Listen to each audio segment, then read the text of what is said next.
Avec le froid qui s'installe, les hérissons entament leur hibernation. Ils font des réserves avant de tomber dans un profond sommeil, mais tous n'y arrivent pas. Si on trouve un hérisson en détresse, le mieux c'est de le placer dans une boîte en carton. Ne surtout pas lui donner du lait ou du pain. On peut lui donner un peu de nourriture pour chat ou pour chien. C'est plutôt carnivore un hérisson. Et surtout l'amener à un centre de revalidation. Donc le hérisson est une espèce protégée. On ne peut pas le garder, le soigner soi-même chez soi, le détenir en captivité. À Anderlecht, ce centre de revalidation accueille en ce moment une quinzaine d'hérissons. Il s'agit des plus faibles qui n'ont pas trouvé assez de nourriture pour passer l'hiver. Il est arrivé il y a plus ou moins deux semaines.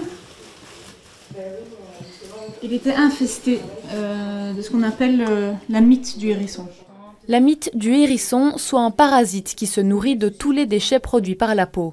Le hérisson reçoit les soins nécessaires. Pour ce faire, les soigneurs doivent empêcher qu'il ne rentre en hibernation. Éviter de descendre en dessous de certaines températures. On va chauffer la pièce ici. On va les gêner, entre guillemets, c'est-à-dire s'occuper d'eux tous les jours, mettre à manger, à boire, faire leur cage aussi tous les jours.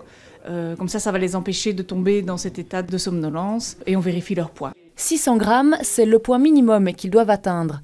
Les hérissons sont gardés de 3 jours à 3 mois, puis sont relâchés dans un milieu naturel avant de se réveiller au printemps pour refaire le plein d'énergie.